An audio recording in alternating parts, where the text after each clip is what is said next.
In the summer of 1966, Michelle Phillips was the face of the California dream, America's symbol of innocence and freedom. But hidden behind flawless press photos were private images, raw and unfiltered, that captured the exhaustion and loneliness fame tried to erase. When these private moments resurfaced, they didn't just shatter a myth, they rewrote her legacy. What truths lay behind the smile the world thought it knew? In 1966, the music industry's publicity machine worked overtime to craft an image that would soon become iconic. Michelle Phillips, barely in her 20s, appeared on magazine covers and in record store windows as the living embodiment of the California dream. Studio photographers arranged her in sunlit rooms, hair loose and golden, eyes bright with possibility. Every detail was managed, dresses chosen for their flow, backdrops designed to hint at beaches and endless summer. Life magazine's widely circulated portrait from that year set the tone. Michelle, radiant and serene, gazing just past the camera, as if untouched by the chaos swirling around the counterculture. Label art directors and publicists carefully selected which moments would reach the public. Group shots of the mamas and the papas were staged to look spontaneous, but every angle was rehearsed. The goal was clear. Michelle Phillips would represent innocence, hope, and a kind of effortless beauty that seemed to promise escape from the ordinary. Press kits included stacks of these curated images, sent to radio stations and newspapers across the country. The myth of California cool depended on her smile.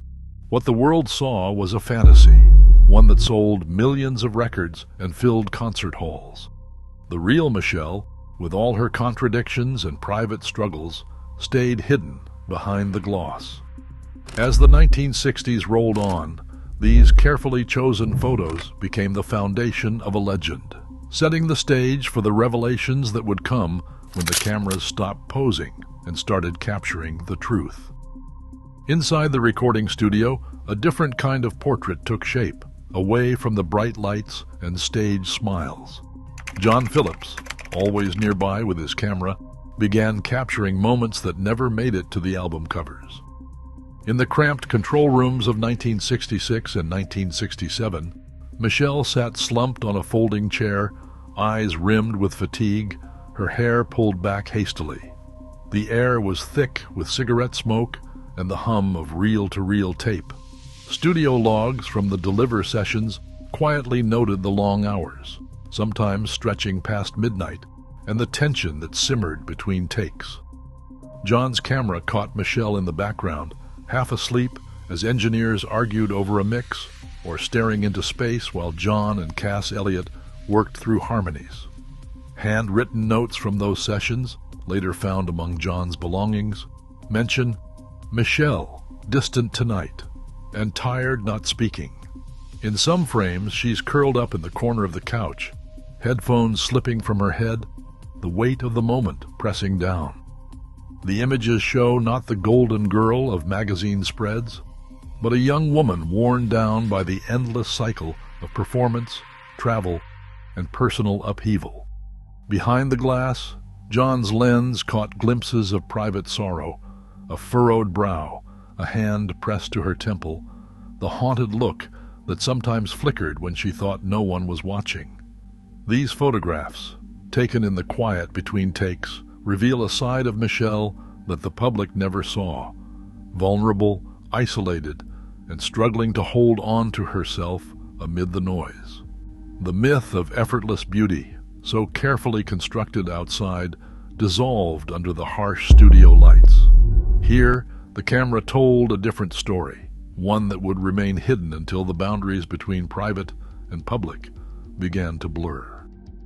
Headlines screamed from newsstands in the early 1970s, Michelle Phillips, the photos they didn't want you to see. Overnight, images once tucked away in a private album were splashed across glossy spreads and tabloid covers. The cash, quietly sold through back channels by a former studio assistant, arrived at magazine offices with a price tag and a warning. These were not publicity shots. payment records, now sealed in publisher archives, hint at deals struck in cash and contracts signed behind closed doors. Editors debated the risk and reward, weighing the cost of legal trouble against the promise of a best-selling issue. Within days, Michelle's attorneys issued threats of injunction, citing invasion of privacy and unauthorized use. But the legal landscape offered little protection.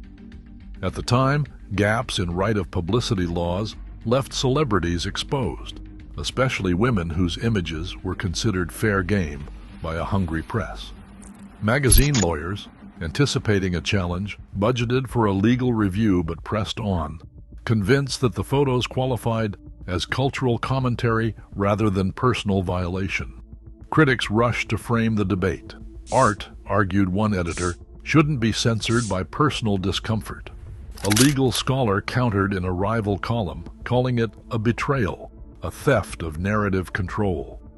Feminist writers in Ms. Magazine described the publication as exploitation, not revelation, highlighting how the industry commodified vulnerability for profit. Provenance captions in the magazines danced around the truth, crediting anonymous sources and sidestepping questions about consent. As the story unfolded, the public watched a familiar icon recast by unauthorized images, her privacy breached, and her reputation put on trial. The shockwaves forced a reckoning, not just for Michelle, but for the entire industry, as questions of rights, ethics, and ownership collided in the glare of the national spotlight. In early 1970, Michelle Phillips left behind the city, the studios, and the headlines, driving east into the California desert with a small group of friends. The air was clean and sharp, the sun relentless. There, among the Joshua trees and ancient rocks, she stepped out barefoot, her skin flushed from the wind and sun, hair tangled and unstyled. The camera belonged to a friend, not a professional. No lighting crew, no makeup artist, no agenda beyond the moment itself. Each frame captured Michelle as she was, stripped of glamour, unguarded, sometimes laughing, sometimes lost in thought. Her feet pressed into the sand, shoulders pink from the heat, she wandered the landscape as if testing her own boundaries. The photographs that came from this weekend reveal a quiet transformation. Gone is the carefully arranged golden girl. In her place stands a woman searching for herself in the vastness of the desert. The light is harsh and honest, shadows stretching long across her face and body. There are no costumes, no stage smiles, just the raw imprint of a life in flux. Later, critics would call these images a visual rebirth, noting how they captured both hurt and hope in a single glance. The anonymity of the photographer only deepens the intimacy, making the session feel like a secret kept between friends. Years later, these photos would be studied in galleries and retrospectives, seen not as relics of scandal, but as evidence of self-reclamation. In the silence of the desert, Michelle began to reclaim her story, not as someone shaped by others, but as the author of her own next chapter.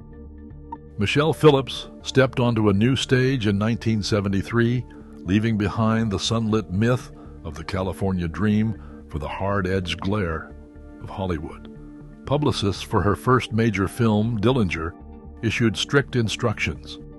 No more flower crowns, no more wistful gazes. Instead, Michelle appeared in tailored jackets and shadowed lighting, her stare direct and unflinching. The press kit for Dillinger traded on her past, while insisting on her independence, positioning her as a woman capable of both softness and steel. When Knots Landing arrived later, television promo shots showed her with arms crossed, chin raised, a far cry from the passive muse of earlier years. These images, circulated through studio archives and TV guides, told a new story. Michelle Phillips, self-authored, unafraid to define herself on her own terms. The camera, once a tool for others' fantasies, became an ally in her own reinvention. Candid photographs of Michelle with her daughter Chinna, taken in the quiet corners of the 1980s, reveal a more complicated portrait than any magazine spread. In some frames, laughter comes easy. In others, a subtle distance lingers between mother and child. These family moments, once kept in private albums, now surface in retrospectives, sparking new questions about memory and consent. Michelle once said, "Photos remember things people forget," a reminder that images can outlast both joy and pain. Museum curators, when asked about these intimate pictures, speak of their role as documents of both personal and cultural history, yet caution that the ethics of sharing such images remain unsettled. Today's debates over digital privacy echo the dilemmas Michelle faced decades ago as the boundaries between public and private continue to blur. In 1966, Michelle Phillips appeared on the cover of Life magazine, her image carefully crafted by music industry publicists to capture the spirit of a generation. Decades later, documents confirm that at least 47 private photos, once hidden in personal albums or studio archives, surfaced in legal disputes and retrospective exhibits. These images revealed exhaustion, vulnerability, and the complexity behind the myth. While court records detail the unauthorized sale of several photographs in the 1970s, the full provenance of some images, including those from the Joshua Tree session, remains incomplete. Today, many of these photographs are preserved in museum collections and digital archives, reframing Michelle not just as a 1960s icon, but as a survivor who defined her own narrative. What began as private moments became public artifacts, challenging the boundaries of celebrity privacy. As new generations revisit these photographs, one fact stands clear. The most enduring legacy is not the myth, but the truth behind the lens. Some looked tired, some looked happy, some had no idea what was coming. These final photos might seem simple at first, but there's more going on than you think. James Dean. The 30th of September, 1955. James Dean pulled into a mobile gas station in Sherman Oaks. He was driving his brand-new silver Porsche 550 Spyder. A friend snapped a quick photo. Dean leaning on the car wearing sunglasses, half smiling. That photo turned out to be his last. He had plans to race in Salinas that weekend. He was just 24. Around 5:45 p.m., a college student driving a Ford Tudor made a left turn at the junction of routes 466 and 41. Dean's Porsche was going fast. They hit head-on. Dean was crushed inside the car. He was pronounced dead shortly after. His passenger survived with a broken jaw and leg. That last photo was later published in magazines across the country. It showed him relaxed and proud. No idea what was coming. The car had "Little Bastard" painted on it. People still talk about that. Marilyn Monroe. The 13th of July, 1962. Marilyn Monroe posed on Santa Monica Beach for her last photo session with photographer George Barris. She wrapped herself in a green towel, sweater, toes in the sand, laughing naturally between shots. It was casual, warm, and close to home. They were planning a magazine feature. Marilyn had just turned 36. She was hopeful, talking about new projects and starting fresh. That shoot those soft, beachy photos turned out to be her last. On the 5th of August, she was found dead in her Brentwood home. Official cause: overdose. The world didn't see it coming.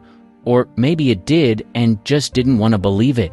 The photos were released after her death. They're still everywhere. Book covers, posters, auctions. In them, she looks open, almost weightless. But friends later said she seemed tired that week, quiet, a little off. Bruce Lee. The 20th of July, 1973. Bruce Lee was at Golden Harvest Studios in Hong Kong working on voice dubbing for Enter the Dragon. He looked focused, calm. There's a photo from that day of him waiting between takes. It would be his last known image alive. Later that afternoon, he went to actress Betty Ting Pei's apartment to rest. He complained of a headache. She gave him a painkiller. Hours passed. He never woke up. Doctors said it was brain swelling, cerebral edema. He was only 32. The image from the studio session shows none of that. He looked sharp, almost glowing. Enter the Dragon would come out a month later and make him a global icon. John Belushi. The 4th of March, 1982. A fan saw John Belushi leaving the Chateau Marmont in Los Angeles. They asked for a photo. He agreed, gave a half smile, and stood still just long enough. He looked worn out but polite. That snapshot turned out to be the last. Belushi was staying in Bungalow 3. Later that night, he was found dead on the couch. Drugs were involved. He was 33. The photo was passed around quickly after. Some said he looked sick. Others thought he was just tired. His friends had been worried. He'd missed meetings, canceled shows. But he was John, wild, magnetic, unpredictable. The picture doesn't show a celebrity meltdown. It shows a man holding it together in front of a stranger. That's what makes it stick, not because of the chaos after, but because it looks so normal. He didn't know it was goodbye. And neither did anyone else standing outside that hotel. River Phoenix. The 30th of October, 1993. River Phoenix was standing outside the Viper Room on Sunset Boulevard. His younger brother Joaquin was nearby. So was his girlfriend. A fan snapped a quick photo. River leaning against the wall, looking pale and dazed. His hands were in his pockets. That was the last image ever taken of him alive. Inside, his band had just played. He wasn't scheduled to perform, but had shown up anyway. He'd mixed multiple substances that night. Not everyone knew. Just before 1 a.m., he collapsed on the sidewalk. Joaquin called 911. It was too late. He was 23. That photo was printed in tabloids, passed around like a warning, but it's quiet. No flashing lights, no panic, just a guy outside a club caught in the wrong moment. Fans still visit the spot where he fell. That sidewalk has become part of the story. Chris Farley. The 16th of December, 1997. Chris Farley was at a party in Chicago. Someone had a disposable camera. They asked for a photo. He said yes. He was sweaty but still smiling. That image, now widely circulated online, is the last known photo of him alive. He had been struggling. His weight was up. His energy was down. Friends were worried. He checked in and out of rehab more than a dozen times. But Chris always bounced back, or so people thought. 2 days later, he was found in his apartment. The medical report listed an overdose. He was 33. The photo from that night feels different now. It shows more than a smile. He looked tired in a way that's hard to fake, and even harder to spot until it's too late. Heath Ledger. January 2008. Heath Ledger was on set in London filming The Imaginarium of Dr. Parnassus. A behind-the-scenes shot shows him in costume, smiling between takes. It's quiet and casual. No spotlight. That was the last photo taken before everything unraveled. He flew back to New York days later. On the 22nd of January, he missed appointments. His housekeeper found him unresponsive in his Soho apartment. Prescription meds were later found nearby. He was 28. The photo came out after his death. Fans studied it for signs. He looked happy, tired, calm, all at once. He had been struggling to sleep. Playing the Joker had taken a toll. But he wasn't the type to show it on set. Paul Walker. The 30th of November, 2013. Paul Walker was leaving a charity event in Santa Clarita. He climbed into a red Porsche Carrera GT with his friend Roger Rodas. A fan standing nearby snapped a photo as the car pulled away. Paul was in the passenger seat. That was the last time he was seen alive. Minutes later, the car lost control and crashed into a light pole. It burst into flames. Both men died at the scene. He was 40. The photo circulated fast. Not for shock value, but because it captured a calm moment right before everything changed. No stunt, no film set, just a real ride on a real day. He'd spent the afternoon raising money for typhoon victims in the Philippines. That's why he was even at the event, helping people. Robin Williams. August 2014. Robin Williams stopped by an art gallery in Marin County. A fan snapped a candid photo. Williams is standing quietly, clothed in dark tones, smiling gently as he talks with guests. That's the last known photo of him alive. He had been dealing with worsening symptoms, confusion, insomnia, panic attacks. The diagnosis came later: Lewy body dementia. At the time, no one, not even Robin, fully understood what was happening. A few days later, he was found in his home. The news stunned everyone. It didn't seem real.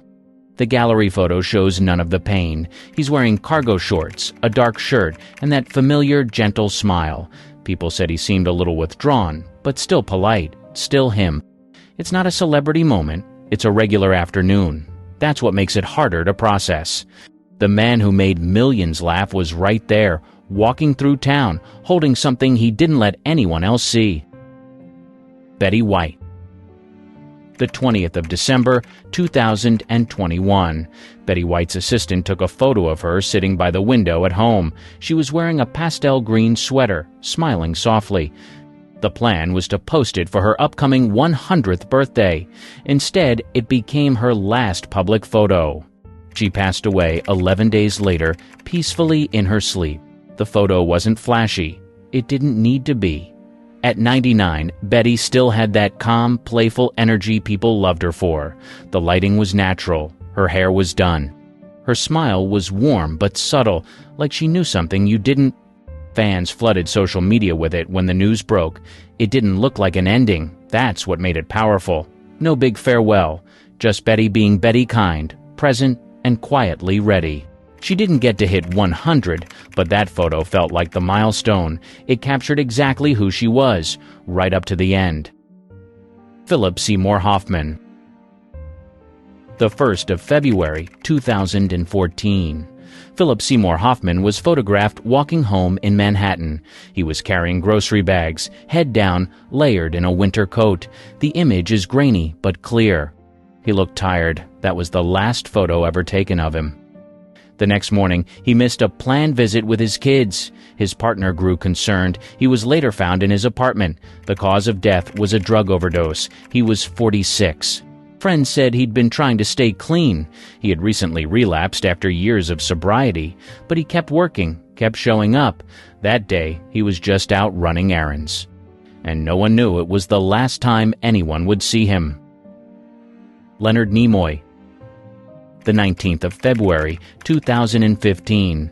Leonard Nimoy was wheeled out of UCLA Medical Center, visibly frail, seated in a wheelchair with an oxygen tube. A candid image from that moment captures him raising a gentle wave. That image became his final goodbye. He had been battling chronic obstructive pulmonary disease, a result, he said, of years of smoking even though he quit decades earlier. He was 83. His final tweet just days before read, "A life is like a garden. Perfect moments can be had, but not preserved." It was quiet, poetic. People didn't realize how close he was to the end. The photo was shared more widely after his death. It didn't show Mr. Spock or the icon. It showed the man, frail, gracious, still acknowledging fans even when he could barely breathe. Alan Rickman. The 7th of December, 2015. Alan Rickman attended the press night for Hangman at Wyndham's Theatre in London. A paparazzi photo caught him stepping out afterward. He wore a black coat and scarf, his hands tucked in his pockets. He looked thin but calm. That would be his final public photo. Weeks later, he quietly passed from cancer. He hadn't told the public he was ill. Only close friends and family knew. He was 69. The photo didn't stand out at the time, but after his death, the image resurfaced everywhere. People looked closer. You could see the weight loss, a kind of stillness in his eyes.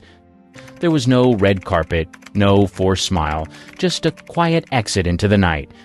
That photo doesn't tell the full story, but it says enough. He kept his illness private. He left without spectacle.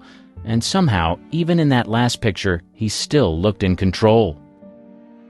Cloris Leachman.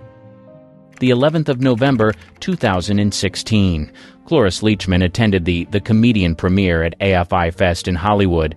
A paparazzi shot captures her quietly smiling, giving a soft wave to photographers. She looked vibrant and fully present. This is her final known public image alive. She passed away on the 27th of January, 2021, at age 94. Leachman had stayed active well into her 92nd doing voice work, guest spots, indie films. Her humor never dulled. Friends said she was sharp to the end.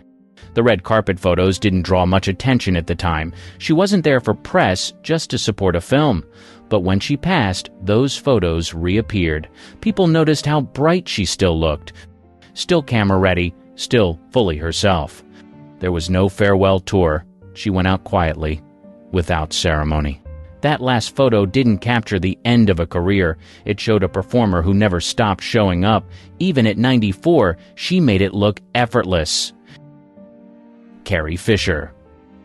The 23rd of December, 2016. In London, a fan snapped a candid photo of Carrie Fisher with her dog Gary just one day before she would board a flight back to Los Angeles.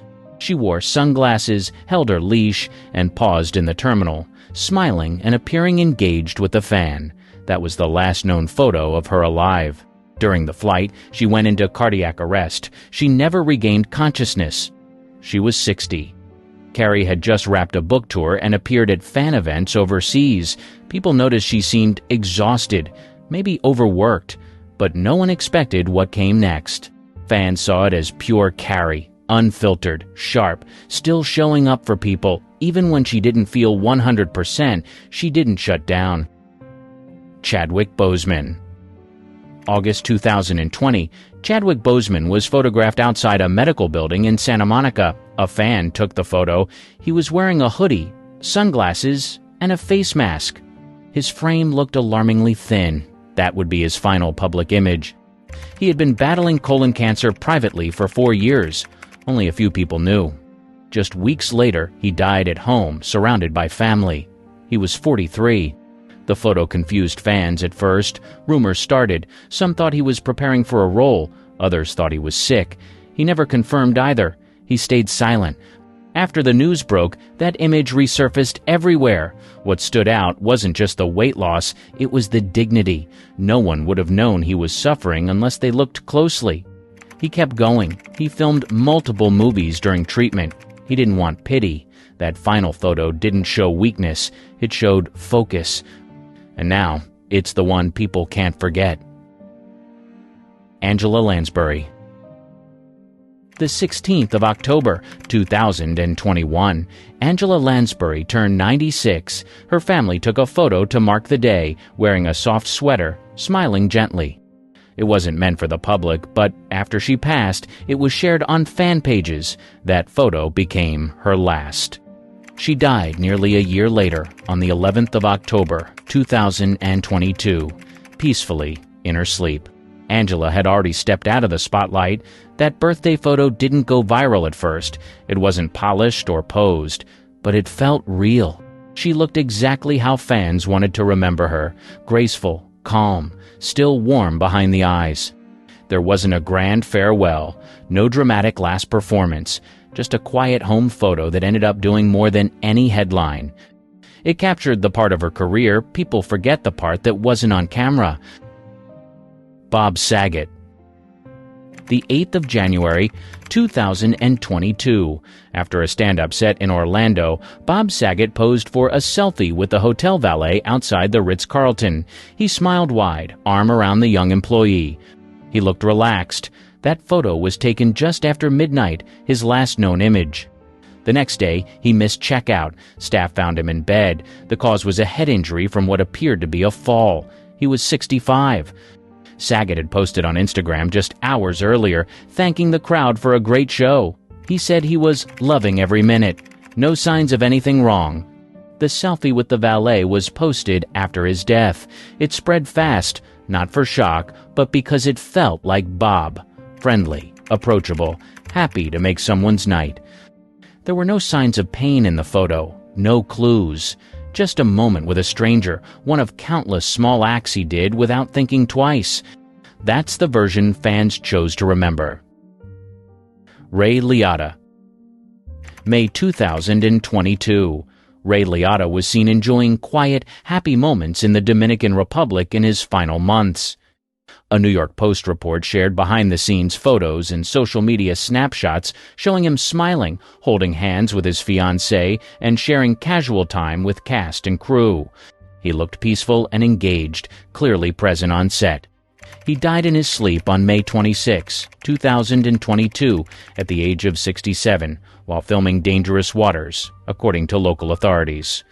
The official report listed respiratory failure, pulmonary edema, and heart failure as causes, with atherosclerosis cited as an underlying condition. The images published that day showed no signs of ill health or distress. Weeks of teaser clips, promotional stills, and set stories followed after his death, each reinforcing a memory of normalcy, not a warning.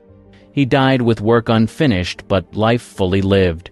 That's what makes these last photos stick. Instead of a breakup, they show a man surrounded by love and creative energy right before it ended. Kirstie Alley. April 2022, Kirstie Alley appeared on The Masked Singer as Baby Mammoth. It was her last television performance. She didn't reveal any health issues at the time. No one watching knew she was already fighting colon cancer. She died later that year, on the 5th of December. She was 71. After her passing, fans went back to those episodes. She'd seemed upbeat, her voice was strong, but some noticed she moved more slowly than usual. Promotional photos from the show started circulating again. In one, she's smiling in the oversized costume backstage. It wasn't glamorous, but it was full of personality, exactly what people loved about her. Her family confirmed she'd been diagnosed not long before her death. She kept it private. That Masked Singer photo didn't look like an ending. It looked like someone still having fun, still performing. And that's how she chose to go out, doing something silly, on her own terms. Lisa Marie Presley. The 10th of January, 2023, Lisa Marie Presley walked the red carpet at the Golden Globes. She was there to support the Elvis biopic. Photographers snapped dozens of shots, one of her holding onto a handler's arm, steadying herself. That was her last public appearance. 2 days later, she suffered cardiac arrest at home. She was rushed to the hospital but never recovered. She was 54. In the photos, she looked emotional. Her speech was slow during interviews. Viewers noticed something was off, but no one expected what came next.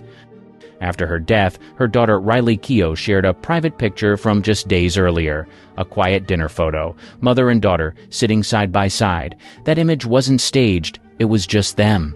Both images tell different stories. One is the public goodbye, the other is the personal one. Together, they gave people the ending they didn't see coming.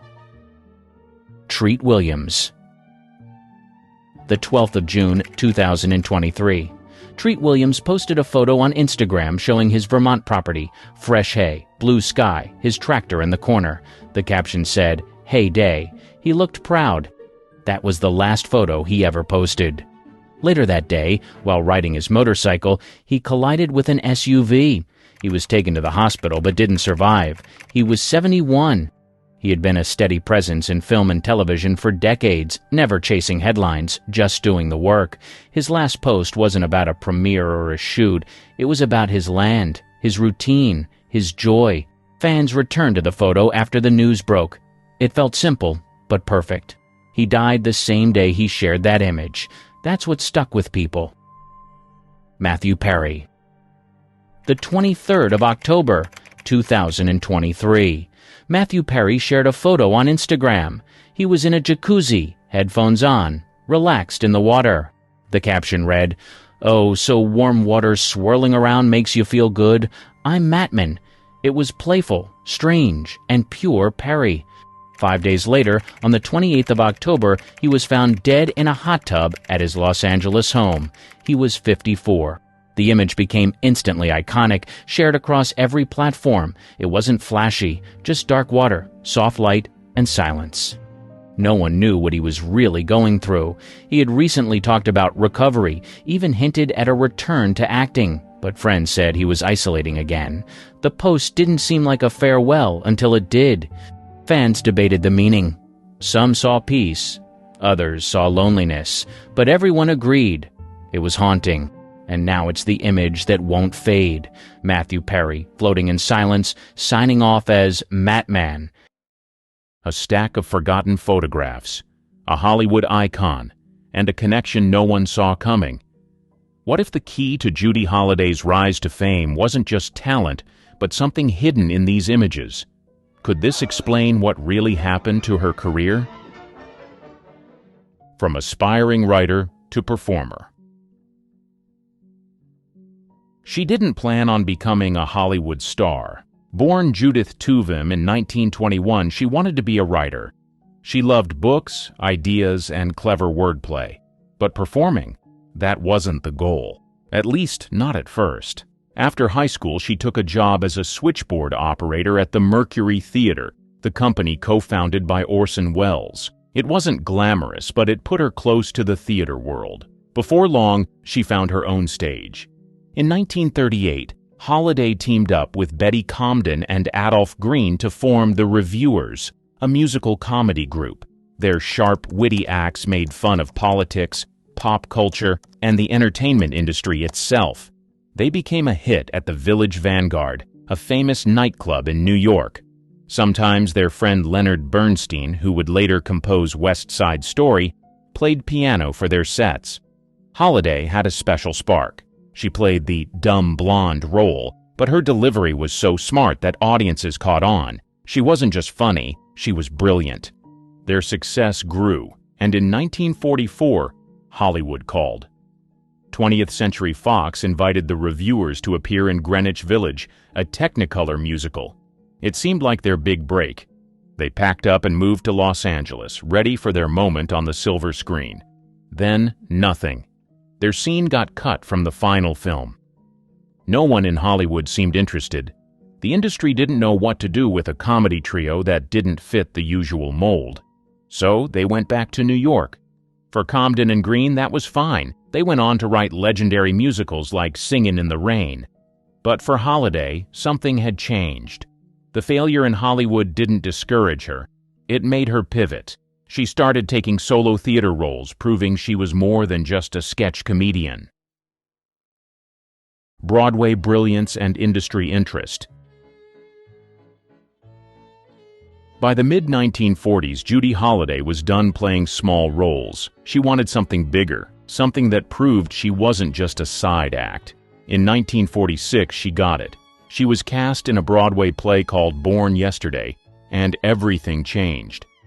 At first, producers weren't sold on her.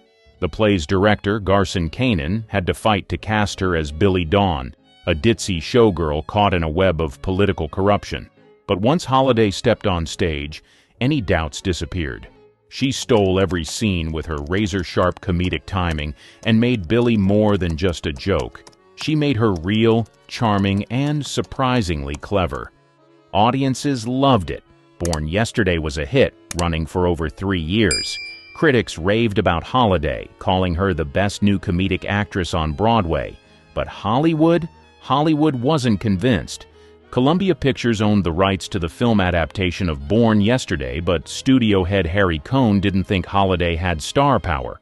He wanted someone bigger, someone bankable, maybe Rita Hayworth or Lana Turner. To him, Holliday was just a stage actress. Meanwhile, she kept working. She landed small film roles, including a part in Winged Victory, 1944, and Something for the Boys, 1944.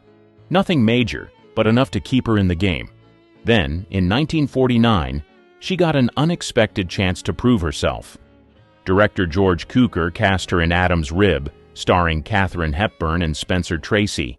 It was a supporting role. She played a woman on trial for shooting her cheating husband, but she made the most of it. Her performance was scene-stealing, both funny and emotional. Hepburn took notice. She knew Columbia Pictures was still unsure about giving Holliday the lead in Born Yesterday, so she hatched a plan. She and Spencer Tracy invited studio executives to a private screening of Adam's Rib, making sure they saw how good Holliday was. The gamble worked. By the time Born Yesterday was set to start filming, Columbia had no choice but to give her the role. She had proven herself. Hollywood was finally paying attention. But what no one knew, what no one even suspected, was that something or someone might have been helping her career in ways beyond talent alone. The power behind her performance. She had spent years proving herself.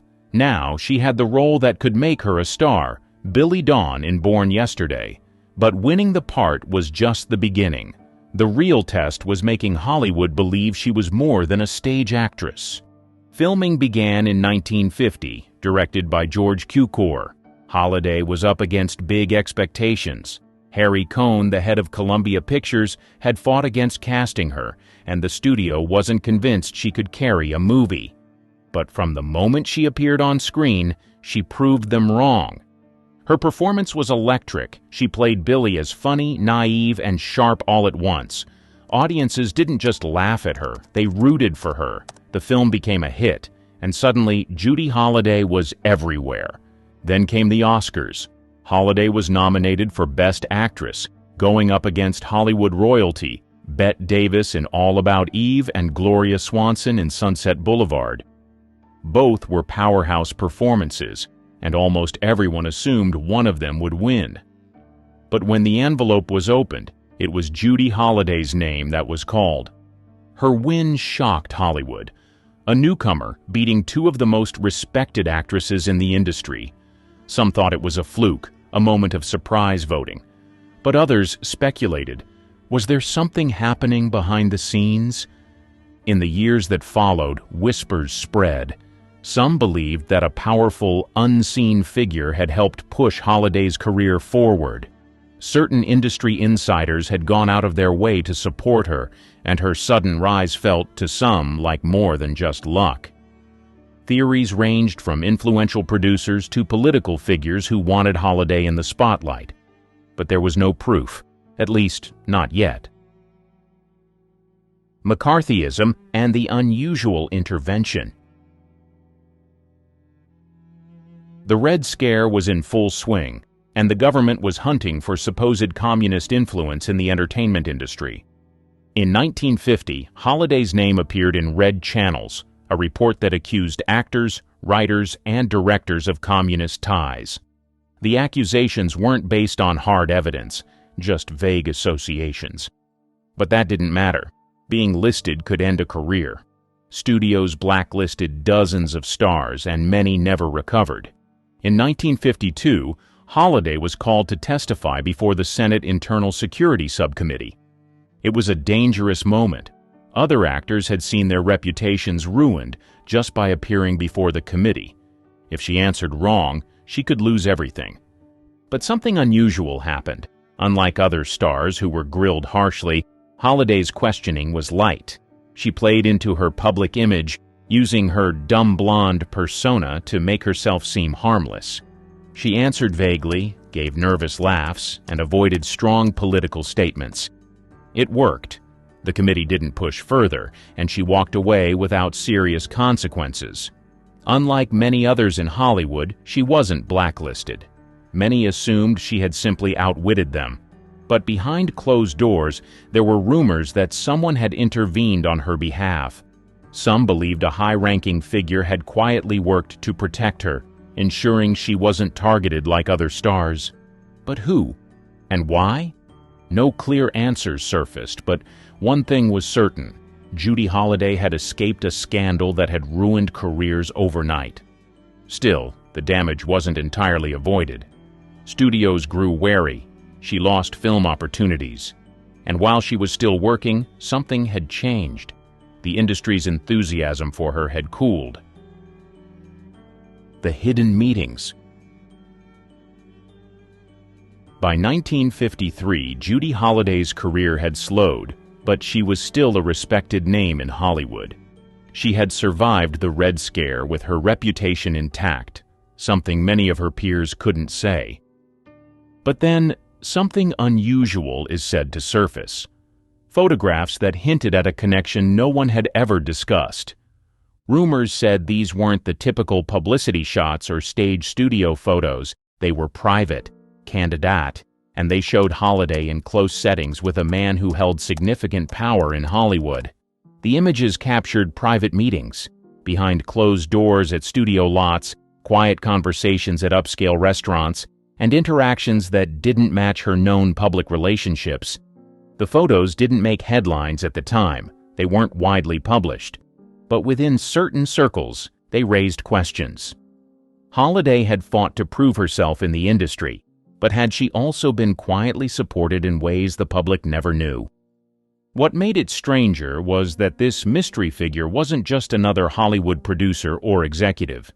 He had connections that went beyond film, political ties, financial power, and influence that extended into government affairs. Why was Holiday meeting with him? And why were these photos never discussed? Some historians believe this connection may have played a role in both her rise and her unexpected survival during the McCarthy-era interrogations. If someone had been quietly pulling strings for her, protecting her from being blacklisted, it could explain how she walked away from what had destroyed others. But if that was true, why had her career suddenly slowed? Had her connection faded? Had she lost favor with the very forces that helped her succeed? The photos remain an unanswered mystery. The people in power at the time never spoke of them, and Holiday herself never mentioned these meetings. But their existence suggests that there was more to her Hollywood story than talent alone. Her name was still known, but her star wasn't rising anymore. And soon, the industry that once celebrated her would start turning its back. A career that suddenly stalled. She had an Oscar, a proven track record, and a reputation as one of the smartest comedic actresses in Hollywood. But by 1955, something had changed. The roles weren't coming as quickly. The excitement around her name had faded. For an actress who had once been in high demand, the slowdown was strange. Holiday wasn't struggling publicly, she still had work, but compared to the momentum she had in the early 50s, her career was losing steam. Some blamed the political fallout from her McCarthy-era accusations. Even though she hadn't been blacklisted, the shadow of red channels still lingered. Studios were wary of any controversy, and her name had been tied to it, even if only briefly. Others pointed to shifting industry trends. Hollywood's leading women were changing. Marilyn Monroe, Audrey Hepburn, and Grace Kelly were redefining what it meant to be a star. Holiday's signature sharp-witted comedy didn't fit into the new era of glamour and sophistication. But another theory emerged. Had she lost favor with the same power players who had once helped her? The mysterious meetings captured in rare photographs suggested that someone influential had been involved in her career. If that support had been quietly withdrawn, it could explain why the phone wasn't ringing like it used to. Her film output reflected this decline. After Phillips, 1954, a light comedy with Jack Lemmon, she had only one film in 1956, The Solid Gold Cadillac. The film performed well, but it wasn't the kind of blockbuster that revived careers. Something had shifted. Holiday still had the talent, the audience, and the industry respect. But Hollywood had a way of deciding who stayed on top, and right now, it wasn't choosing her. Return to Broadway. With Hollywood growing cold, Judy Holliday did what she did best. She went back to the stage. Broadway had always been her home, and in 1956, she returned with Bells Are Ringing, a musical written by her longtime friends Betty Comden and Adolph Green. This wasn't just a comeback, it was a triumph. Holliday played Ella Peterson, a telephone operator who gets too involved in her clients' lives. The show was a hit, running for nearly 1,000 performances. Critics praised her comedic timing and charm. She even won a Tony Award for Best Actress in a Musical. It was proof that she still had what it took. But strangely, despite the success, Hollywood still wasn't calling. That changed in 1960 when Columbia Pictures decided to adapt Bells Are Ringing into a movie. Holliday reprised her role, starring alongside Dean Martin. But something was different. The film had all the right ingredients: beloved source material, a major studio, and a popular co-star, yet the enthusiasm behind it felt forced. Columbia promoted the film, but not with the same energy they once had for Holliday. By the time it was released, audiences had moved on. It wasn't a flop, but it wasn't the blockbuster she needed to reignite her career. Even stranger, more rare photos surfaced from this period, again showing Holiday in private meetings with an unnamed industry figure. If someone had quietly helped her in the past, had they returned for one last attempt to boost her career? Or was this the last sign of a connection that had once shaped her rise?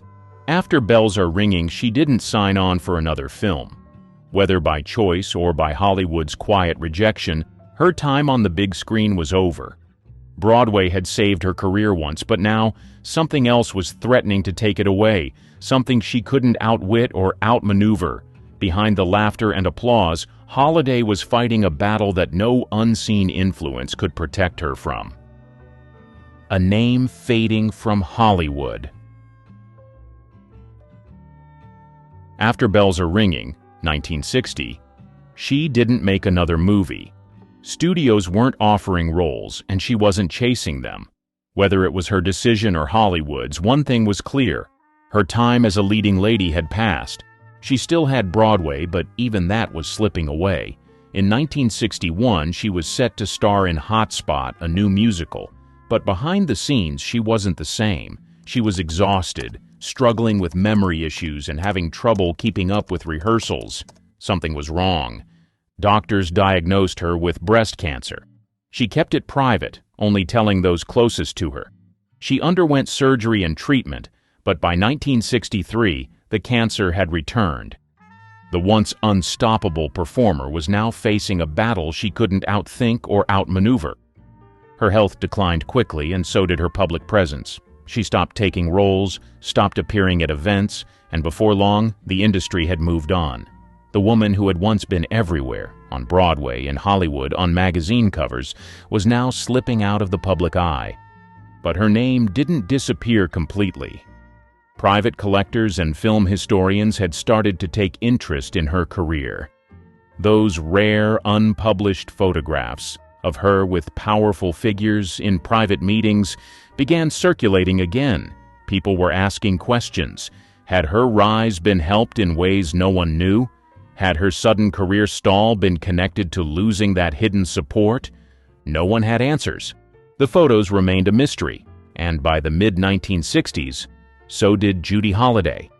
She spent her final years in New York surrounded by close friends, but away from the industry she had once dominated. There were no comebacks, no last attempts to reclaim the spotlight. The woman who had outsmarted Hollywood, survived McCarthyism, and won an Oscar had quietly faded into the background. But the story wasn't over, not yet, because decades later, those forgotten photographs would force people to take a second look at the life of Judy Holliday. The photos and the private collectors. By the 1970s, whispers emerged that film historians and collectors started digging deeper into Hollywood's past, uncovering details that had been overlooked. Among them were rare photographs, images of Holliday in settings that didn't match her public narrative. For years, these photos remained hidden, circulating quietly among collectors. Some believed they held clues to how Holliday had survived the McCarthy era without being blacklisted. Others speculated they explained why her career had stalled so suddenly after Born Yesterday. As Hollywood nostalgia grew in the 80s and 90s, more biographies and documentaries revisited the careers of forgotten stars. Holliday's name surfaced, but the focus was always on her talent, her intelligence, and her struggles, not the mystery behind her rise and fall. The photos remained a footnote, something whispered about but never fully explored and exposed. Then a new generation of researchers began connecting the dots. They looked at the timeline, the moments when her career skyrocketed, the sudden turns, the missed opportunities. They compared the rare images to known industry records and realized something didn't add up. Was Judy Holliday's success orchestrated by someone powerful? And if so, why had she been cast aside just as quickly? By the 1990s, these questions had grown louder. More people were asking why an Oscar-winning actress had simply disappeared from Hollywood at her peak, but the answers remained elusive. Rewriting the Judy Holliday story. Biographies, documentaries, and film retrospectives looked deeper into the lives of forgotten stars. Judy Holliday was one of them. For decades, her story had followed a simple arc: brilliant but underappreciated actress, taken too soon. But then, those rare photographs resurfaced. Historians and researchers took another look, questioning long-held assumptions about her career. Who was the powerful figure seen in private meetings with her? Was he responsible for her sudden rise, and did his influence vanish when she needed it most? Newspaper archives, studio records, and personal letters were reanalyzed. While no definitive proof surfaced, the patterns were hard to ignore. Holliday's career followed an unusual trajectory: rapid success, survival in a blacklist era, then an unexplained decline. The missing puzzle piece might have been hidden in those photos all along. Today, Judy Holliday is remembered for her sharp wit, her comedic brilliance, and her undeniable talent. But the mystery behind her Hollywood journey remains. The rare images that once sat unnoticed now spark debates about who truly holds power in the film industry, and how careers can be quietly shaped behind the scenes. Decades later, the questions still linger. The photos, if real, still whisper a hidden truth, and the industry that shaped her still thrives on secrets it may never tell. They may look like $1 million on screen, but off camera, these leading men are known for their less than appealing personal hygiene. In the 1920s and 1930s, actors like Charlie Chaplin and Buster Keaton dazzled audiences with their slapstick routines and daring stunts. But hygiene? Not so much. Sets were basic, outdoor locations lacked running water, and showers were rare luxuries. After a long day of physical comedy, chances are the stars didn't smell as charming as they appeared. Still, audiences adored them, and hygiene, or the lack thereof, wasn't part of the discussion. By the 1940s, the studio system had taken over, and stars were carefully styled to fit a flawless image. Publicists worked hard to craft personas for leading men and starlets. However, not everyone embraced the polished expectations. Some actors leaned into a rugged, carefree image. Even into the golden age of Hollywood, whispers about the Hollywood stench circulated among crew members. Makeup artists and wardrobe teams occasionally struggled to manage stars who didn't prioritize personal care. For some, it was part of their charm, a rejection of the polished, controlled image studios wanted to project. For others, it was simply a byproduct of long hours and intense filming schedules.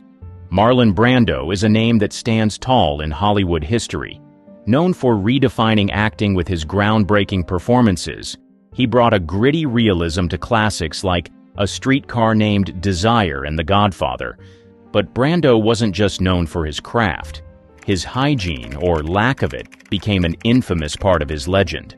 For him, acting wasn't about pretending, it was about becoming. And if his characters didn't care about grooming, neither did he. Staying in character often meant personal hygiene took a back seat. Reports from co-stars and crew paint a vivid picture.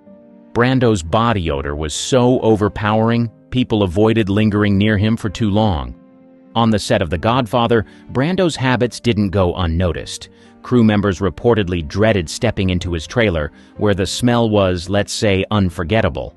Some accounts claim the stench was so intense it lingered long after he left the room. Brando, however, wasn't bothered. He openly admitted that he didn't see the point of regular showers and often wore the same clothes for days. To him, all that mattered was the art. Despite the discomfort he caused on set, Brando's talent was undeniable. His ability to inhabit a character was unmatched, and his lack of concern for appearances only added to his rebellious mystique. Brando wasn't about playing by the rules, he rewrote them. While some found his habits frustrating, others saw it as part of what made him a creative force. Brando's unpolished demeanor became part of his allure.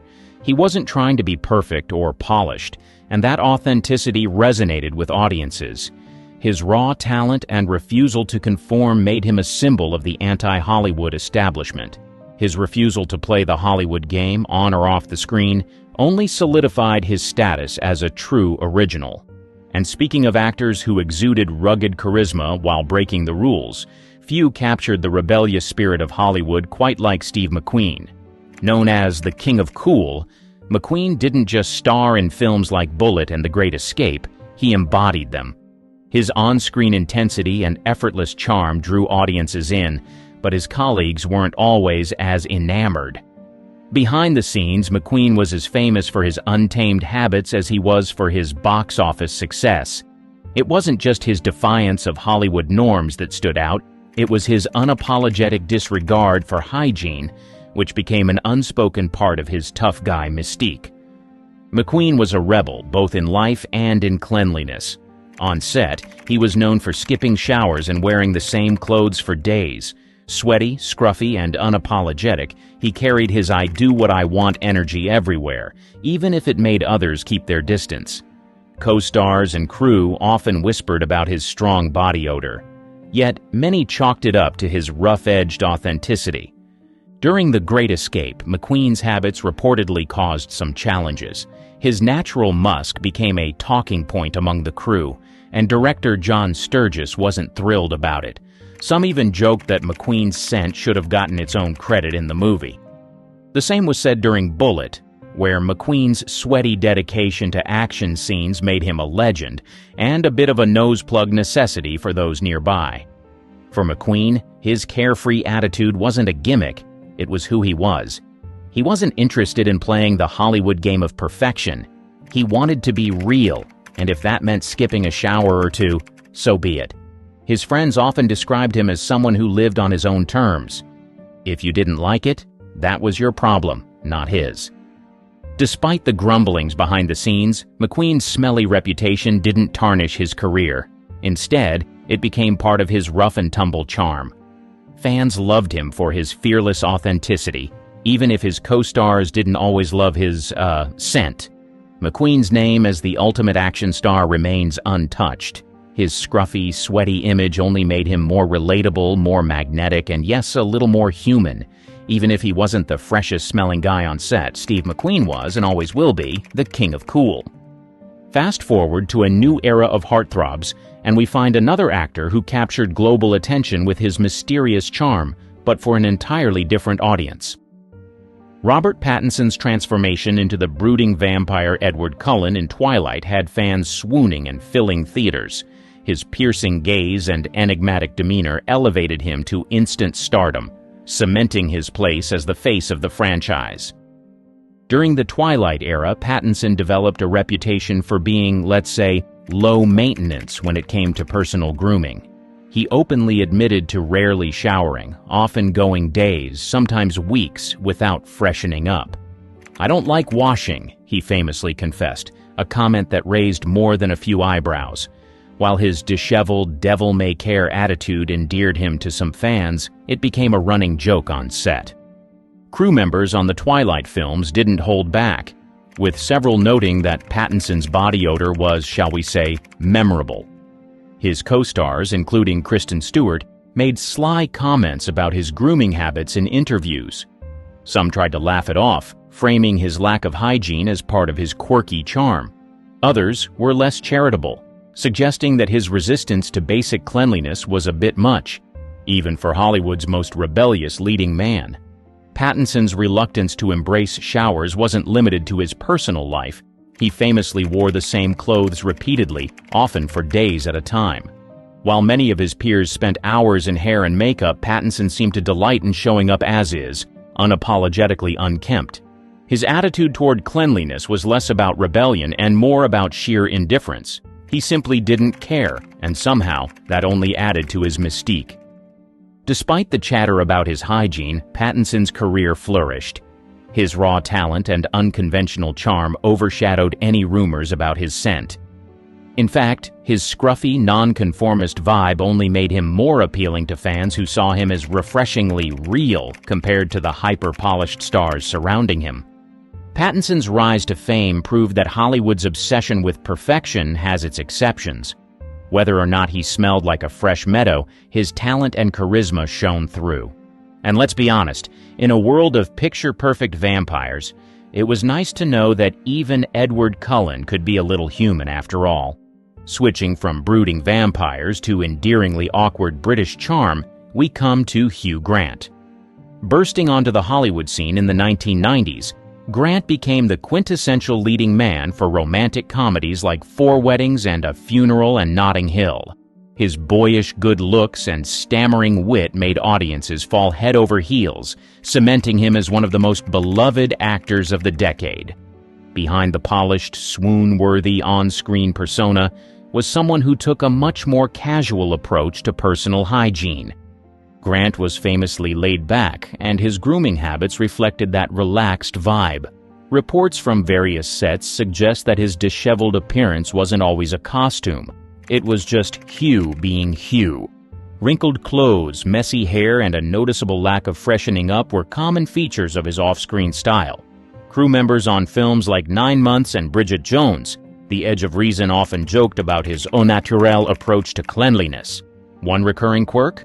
Grant would show up to set in the same clothes he wore the day before, looking suspiciously like he'd rolled straight out of bed. Showers and hairbrushes didn't seem to make it into his morning routine very often. And while some co-stars may have politely avoided commenting, crew members weren't shy about noticing his laissez-faire attitude toward grooming. Despite his sometimes questionable hygiene, Grant's charm always won people over. His imperfections made him relatable, and his self-deprecating humor disarmed even his toughest critics. In an industry obsessed with perfect looks and carefully curated images, Grant's carefree demeanor felt refreshingly authentic. However, his relaxed habits weren't without their challenges. Rumors of skipped showers and unbrushed teeth occasionally led to whispers among those who worked closely with him. But for Grant, it was just part of who he was. He wasn't interested in conforming to Hollywood's obsession with flawless appearances. In the end, Grant's laid-back hygiene habits never slowed him down. His on-screen magic kept audiences hooked, and his ability to make people laugh and swoon secured his spot as one of Hollywood's most beloved actors. Even if he didn't always smell like roses, Hugh Grant's charm was enough to carry him through. Speaking of actors who broke the mold and rewrote the rules, few names come to mind as quickly as Johnny Depp. When Depp swaggered onto the screen as Captain Jack Sparrow, he wasn't just playing a pirate, he was redefining one. With his slurred speech, off-kilter humor, and wildly unpredictable energy, Sparrow became one of the most iconic characters of the 2000s. Depp's performance turned a quirky supporting role into the centerpiece of Pirates of the Caribbean, skyrocketing his career to new heights. Behind the scenes, Depp's habits veered far from Hollywood's glossy standards. His reputation for skipping showers and rocking a lived-in look followed him everywhere. Turns out, Depp wasn't just unconventional in his acting. His grooming routines, or lack thereof, became part of the story too. From the sets of Pirates of the Caribbean to Finding Neverland, reports often mentioned Depp's disheveled appearance. Co-stars and crew knew he wasn't one to fuss over his reflection. Depp openly admitted to going weeks without a proper shower. It wasn't a statement or rebellion, just Depp being Depp. He preferred to focus on his craft rather than what shampoo to use. His unkempt look seemed to bleed into his roles, adding a raw authenticity that fans adored. Not everyone found it charming, though. Orlando Bloom, Depp's Pirates co-star, joked that Depp's scent took some getting used to. Crew members whispered about his lingering body odor, a kind of ode to Depp that stuck around long after he left. Still, most shrugged it off as part of his quirky charm. In a world obsessed with appearances, Depp's unapologetic attitude felt refreshingly real to many. For Depp, this carefree approach wasn't just about hygiene. It was part of his larger rebellion against Hollywood norms. He built a career on playing characters that didn't fit the mold, and his off-screen persona followed suit. Depp wasn't trying to be a heartthrob or a polished leading man. He wanted to be an artist, and his odd habits became as much a part of his mystique as his roles. Ironically, Depp has been the face of Dior Sauvage since 2015, fronting ad campaigns for the fragrance line that includes eau de toilette, parfum, aftershave lotion, and deodorant. Somehow, the contrast only adds to his mystique. Depp was and remains in a league of his own, unpolished, unpredictable, and undeniably captivating. And when it comes to unpredictability, few actors rival Nicolas Cage. Known for his intense performances and outlandish choices, Cage has carved out a space in Hollywood that's entirely his own. From stealing the Declaration of Independence in National Treasure to unleashing unbridled chaos in Mandy, his larger-than-life energy makes him a perfect fit for roles that demand eccentricity. But Cage's intensity isn't limited to the screen.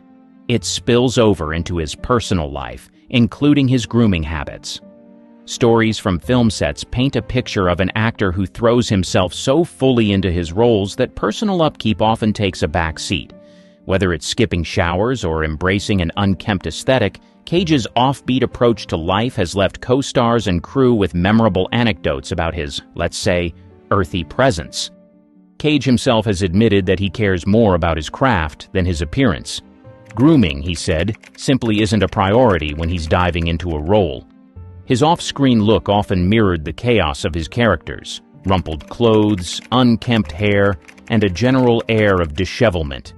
During the filming of Ghost Rider, reports of Cage's body odor made their way around the set, with some crew members noticeably uncomfortable. For Cage, this wasn't about making a statement. It was just who he was, someone so focused on his work that everything else fell by the wayside. Even on the set of National Treasure, Cage's hygiene habits became an inside joke. He'd often show up in the same outfit he'd worn the day before, hair looking like it hadn't seen a comb in weeks. Co-stars joked about his wild appearance, but it was all in good fun. For most, this was just another layer of Cage's unpredictable charm. His messy aesthetic only added to his mystique, making him seem more like a mad genius than a polished leading man. Despite the jokes and occasional grumbles, Cage's talent always took center stage. His ability to bring raw emotion and complexity to every role outweighed any complaints about his grooming. Fans and critics were more interested in his acting than his hygiene. In fact, his unpolished demeanor became part of his brand, an extension of his unpredictable, no-holds-barred approach to both life and work. And speaking of stars who embrace their natural selves, Matthew McConaughey takes the concept to a whole new level. Rising to fame in the late 1990s and early 2000s, McConaughey became the epitome of cool with roles in films like Dazed and Confused and The Wedding Planner. His breezy confidence and southern charm made him a household name, winning over audiences with his easygoing, relatable appeal. But McConaughey's relaxed vibe didn't stop at his public persona. It spilled over into his personal life, particularly his approach to hygiene. On the sets of films like Magic Mike and The Lincoln Lawyer, whispers began circulating about McConaughey's unconventional grooming habits.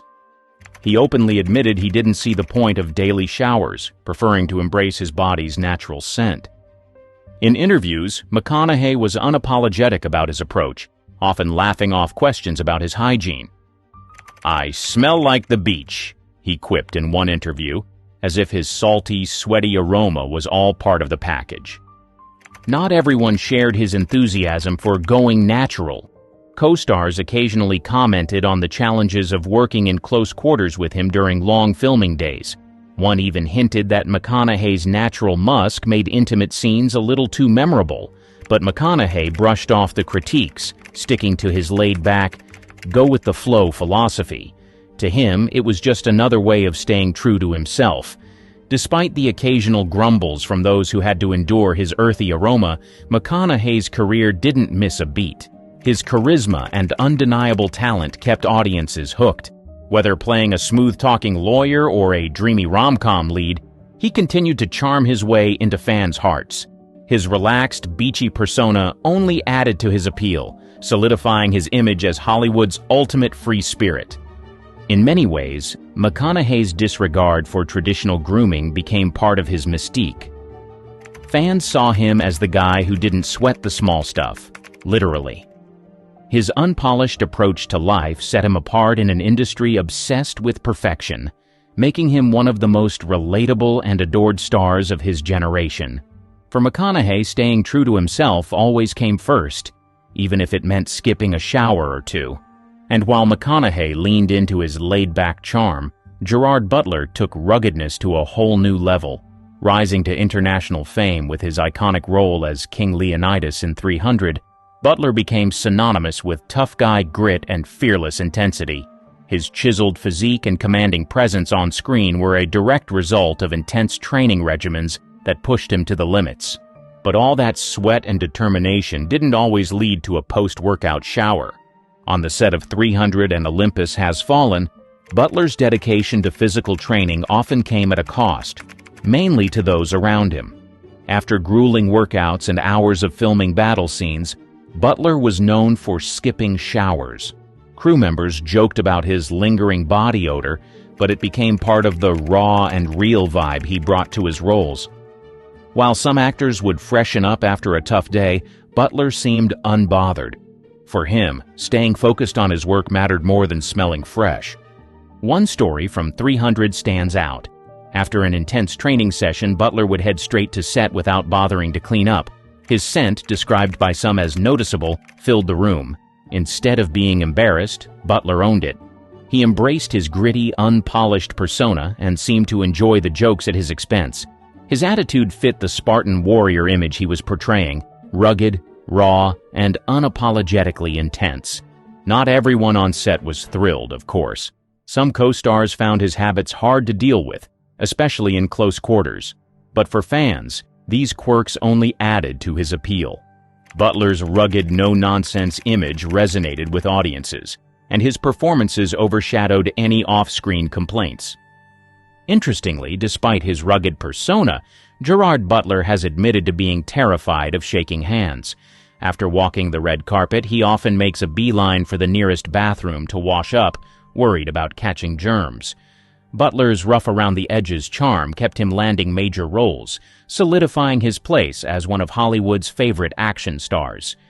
His refusal to conform made him stand out, and for many that raw energy was part of what made him unforgettable. The early 1940s, Hollywood's golden age is in full bloom, a time when cinema was more than entertainment. It was a beacon of dreams in a world riddled with conflict. On the surface, Hollywood was a land of endless glamour and opportunity, but beneath this glittering facade lay hidden tales of personal struggle and emotional turmoil. Take, for instance, the premiere of Gone with the Wind in 1939, a cinematic event that captivated millions. Among the glittering stars was Vivien Leigh, an actress whose portrayal of Scarlett O'Hara would become legendary. Yet, unknown to the adoring public, Leigh was embarking on a lifelong battle with bipolar disorder, a struggle that would contrast sharply with her on-screen triumphs. Or consider the case of Frances Farmer, a rising star in the late 1930s whose career was abruptly derailed by a series of mental health challenges and legal troubles, leading to a tragic and misunderstood life. Her story, like many others from this era, was a stark reminder of the human cost of fame.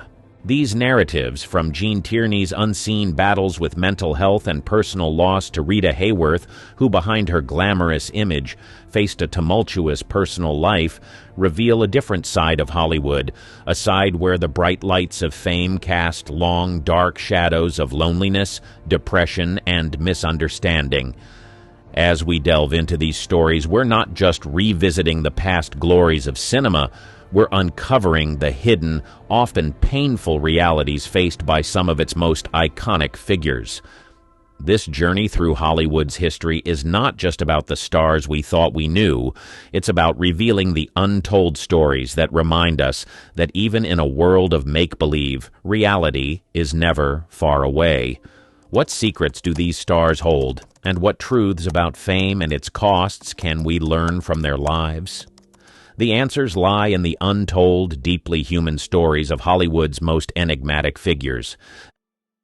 The enigmatic Vivien Leigh, Her portrayal of Scarlett O'Hara in Gone with the Wind immortalized her in the pantheon of cinematic legends. Yet the story of Vivien Leigh is not just one of accolades and applause. It's a tale woven with threads of brilliance and despair, a narrative that reveals the stark contrast between her public persona and private life. Born in British India in 1913, Vivien's journey to stardom was marked by determination and an unwavering passion for acting. Her ascent to fame was meteoric, fueled by a combination of talent, beauty, and an indomitable spirit. However, beneath the surface of this success lay a tumultuous personal life, marred by struggles that remained largely hidden from the public eye. Leigh's life was a constant battle with mental health issues, a struggle that was little understood and often stigmatized during her time. She was diagnosed with bipolar disorder, known at the time as manic depression, a condition that led to extreme mood swings and erratic behavior. These episodes often occurred at critical moments in her career, impacting her professional relationships and her ability to work. Her marriage to Laurence Olivier, while a union of two of the greatest acting talents, was fraught with challenges. The couple's passionate relationship was often in the public eye, but what remained unseen was how Léagui's mental health struggles put a strain on their marriage. Her condition, coupled with Olivier's rising career, created a complex dynamic that was both passionate and tumultuous. Despite her personal challenges, Vivien Leigh's professional achievements were undeniable. She won 2 Academy Awards for Best Actress, a testament to her extraordinary talent. However, her career was also marked by periods of inactivity, partly due to her health issues. Her struggle with tuberculosis, which eventually led to her untimely death at the age of 53, added another layer of tragedy to her life. Vivien Leigh's story is not just a tale of a Hollywood icon, it's a poignant reminder of the human behind the star. Her life challenges the glamorous image often associated with movie stars, revealing a reality marked by personal battles and resilience. Leigh's legacy is not only in her unforgettable performances, but also in her enduring spirit in the face of adversity. Frances Farmer's tragic tale. This Hollywood story is one of the most poignant and tragic. Her career, filled with promise and potential, was overshadowed by a series of personal and legal troubles that would ultimately define her legacy more than her cinematic achievements. Born in 1913, the same year as Vivien Leigh, Frances Farmer's rise in Hollywood during the 1930s and 1940s was marked by her striking beauty and formidable acting talent. She quickly gained attention for her performances in films like Come and Get It and Rhythm on the Range. However, Farmer's outspoken nature and nonconformist attitudes, rare in Hollywood at the time, often put her at odds with studio executives and the media. The turning point in Farmer's life came with her increasing emotional and psychological struggles. Her behavior became erratic, and she had several run-ins with the law, leading to sensationalized headlines. The most heartbreaking chapter of her life began with her involuntary commitment to psychiatric institutions. During these periods, she underwent various treatments, including electroconvulsive therapy, which were standard practices at the time but are now considered controversial. The narrative of Frances Farmer is often overshadowed by myths and exaggerations, particularly regarding her mental health and the treatments she received. Her story has been the subject of numerous books and films, some of which have contributed to the sensationalism surrounding her life. However, beneath these sensationalized accounts lies the story of a woman whose bright future in Hollywood was derailed by a combination of personal demons, a misunderstanding of mental health, and a society unprepared to handle such issues with sensitivity and understanding. Farmer's career never fully recovered from these challenges, and she spent much of her later life away from the spotlight. Her story is a stark reminder of the fragility of fame and the human cost of untreated mental health issues. Frances Farmer's legacy in Hollywood is not just as an actress, but as a symbol of the often tragic intersection of fame, mental health, and the unforgiving nature of public scrutiny. Gene Tierney's unseen battles. In the golden era of Hollywood, Gene Tierney's presence on the silver screen was synonymous with elegance and grace. Yet, behind the captivating performances and the stunning visage that graced countless movie posters, Tierney was waging a personal battle far removed from the public eye. Her journey in Hollywood began with promise and success. Tierney quickly rose to fame with her striking looks and talent, starring in classics like Laura and Leave Her to Heaven. Her performance in the latter earned her an Academy Award nomination, cementing her status as a leading lady of her time. However, Tierney's life was marked by a series of personal tragedies and health issues that profoundly affected her. One of the most heart-wrenching episodes was the birth of her daughter, who was born deaf and with severe mental disabilities, a consequence of Tierney contracting rubella during her pregnancy. This event took a significant toll on Tierney, leading to periods of depression. Tierney's struggles with mental health were compounded by the pressures of Hollywood fame. She faced a series of emotional challenges, including turbulent relationships and the stress of maintaining her public image. Her mental health issues eventually led to a hiatus from acting, during which she received treatment, including electroconvulsive therapy. Despite these challenges, Tierney made a comeback in the 1950s, though she never regained the same level of stardom. Her later years were quieter, marked by a retreat from the public eye and a focus on her personal life and health. The story of Gene Tierney is a poignant reminder of the hidden struggles that often lie behind a facade of celebrity. Her life challenges the often glamorized image of Hollywood stars, revealing a narrative filled with personal hardship, resilience, and the pursuit of peace away from the limelight. Rita Hayworth, Glamour and Pain. The image of Rita Hayworth flipping her hair in Gilda has become an iconic symbol of Hollywood glamour. However, the life of Margarita Carmen Cancino, known to the world as Rita Hayworth, was a complex tapestry of dazzling highs and profound lows, reflecting a stark contrast between her public persona and private struggles. Hayworth's rise to fame was meteoric. Known for her sensational dance skills and captivating beauty, she quickly became one of the era's most beloved stars. Her performances in films like The Lady from Shanghai and Gilda solidified her status as a Hollywood icon, but the spotlight that shone so brightly on her professional life cast deep shadows on her personal world. Behind the scenes, Hayworth's life was marked by tumultuous relationships, including 5 marriages, most notably to Orson Welles and Prince Ali Khan. These relationships, often played out in the public eye, brought their own set of challenges and heartaches. However, it was her struggle with Alzheimer's disease, a diagnosis that came later in her life, that perhaps marked the most challenging battle she faced. Hayworth's decline due to Alzheimer's, at a time when there was little understanding of the disease, was heartbreaking. Her condition was initially misunderstood as alcoholism, a misconception that added to the challenges she faced. The latter years of her life were a far cry from the glitz and glamour of her Hollywood days as she became more reclusive, grappling with a disease that slowly took away the memories of her illustrious career. Hayworth's later years were a stark contrast to the vibrant energy she once radiated on screen.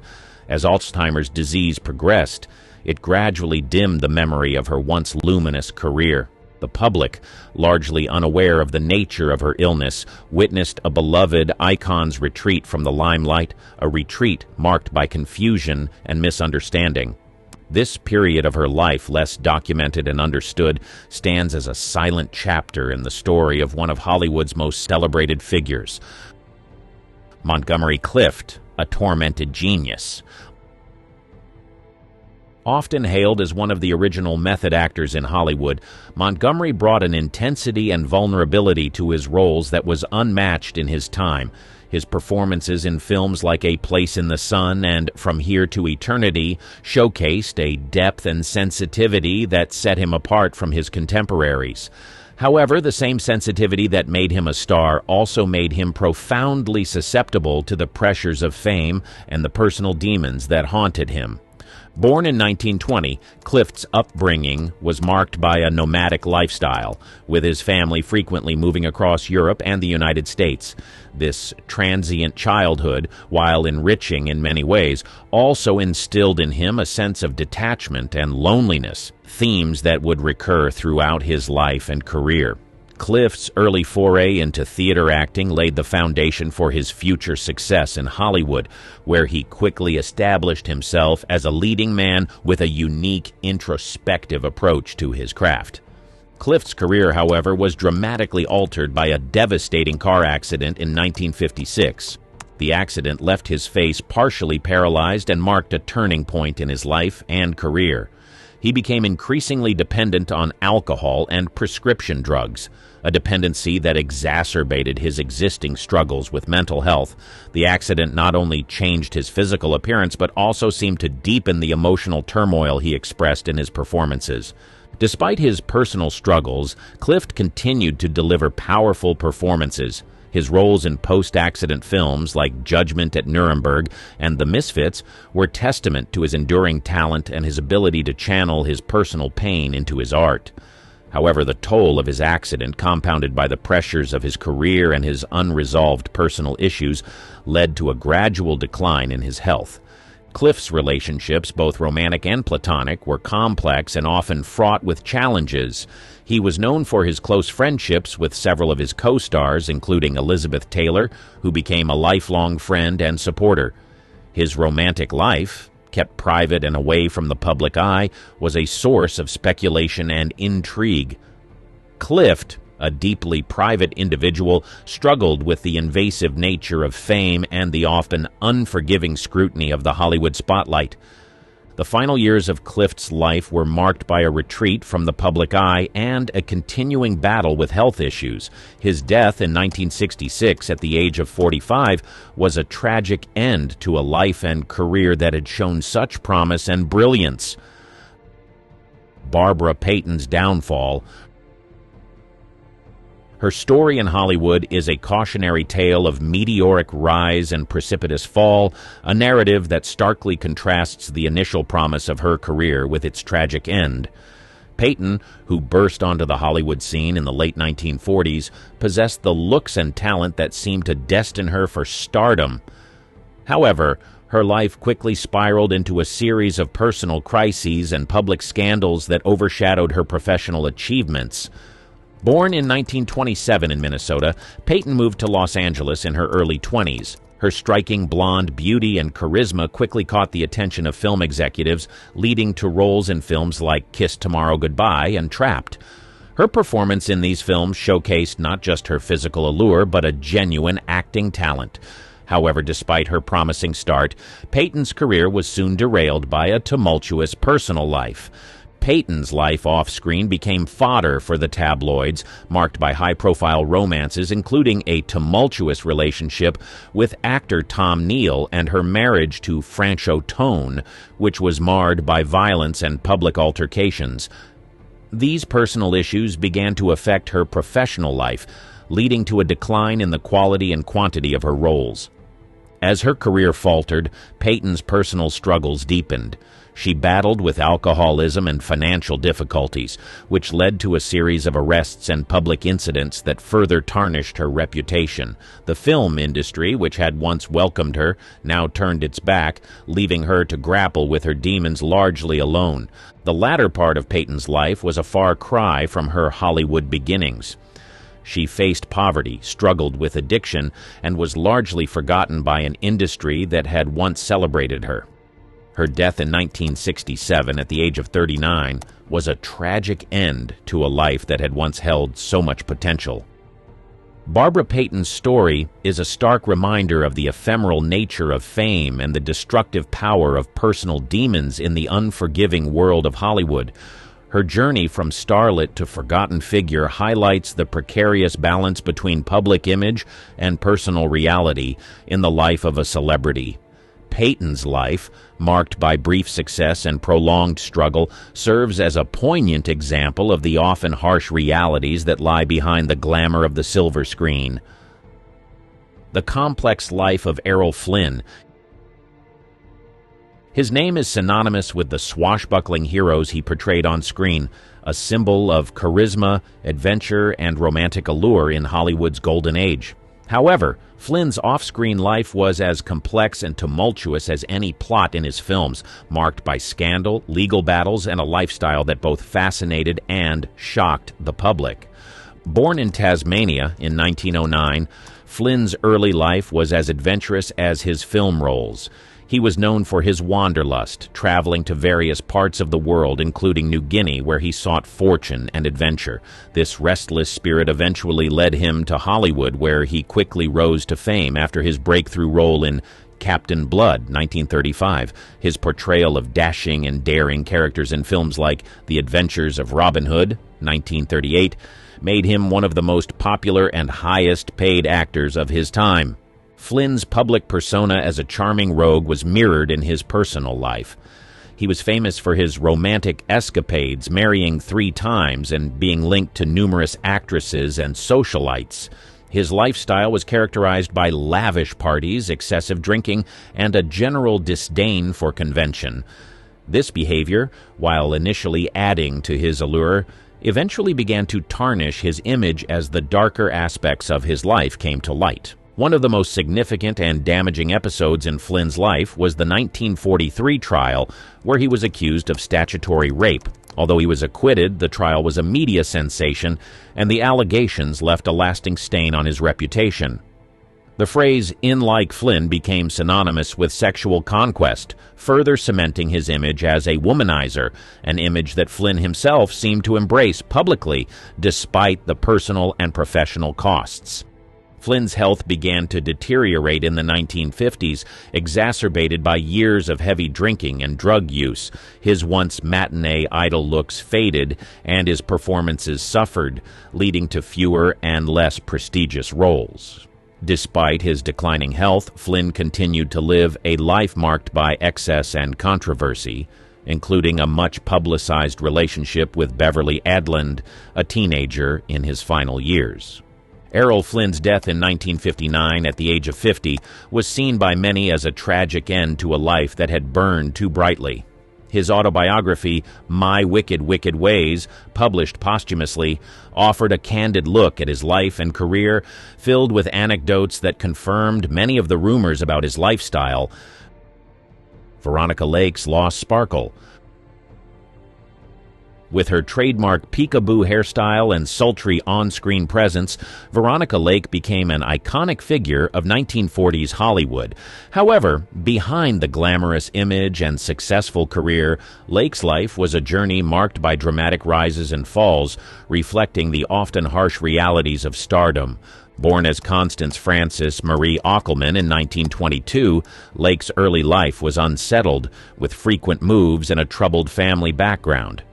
Her entry into Hollywood was almost as if by fate, a combination of her striking looks and a chance encounter with a film producer. She quickly gained attention for her roles in films like I Wanted Wings and Sullivan's Travels, where her distinctive hairstyle and alluring screen presence made her an instant star. Lake's most successful period came in the early 1940s with a series of film noir roles alongside Alan Ladd. Their on-screen chemistry in movies like This Gun for Hire and The Blue Dahlia was electric, making them one of the era's most popular screen pairs. However, as quickly as her star rose, it began to fade, impacted by a series of personal and professional challenges. One of the first signs of trouble was Lakey's reputation for being difficult on set. Her unpredictable behavior and clashes with directors and co-stars became increasingly problematic. This difficult reputation, whether deserved or exaggerated, began to impact her career opportunities. Lake's personal life was equally tumultuous. She was married 4 times, with each marriage ending in divorce. Her struggles with mental health and alcoholism became more pronounced as her career waned. By the 1950s, Lake's star had significantly dimmed. She made sporadic appearances in films and television, but the glory of her early career seemed a distant memory. The most poignant aspect of Lake's story is her fall into obscurity and financial hardship in the 1960s. Once a glamorous Hollywood icon, she was found working as a waitress in New York, a startling and saddening revelation to her fans. This period of her life was marked by struggles with poverty, mental health issues, and continued battles with alcoholism. Lake attempted a comeback in the late 1960s and early 1970s, but her health issues and the changing landscape of Hollywood made it difficult for her to regain her former status. Her death in 1973, at the age of 50, was a quiet end to a life that had once been the subject of intense public fascination.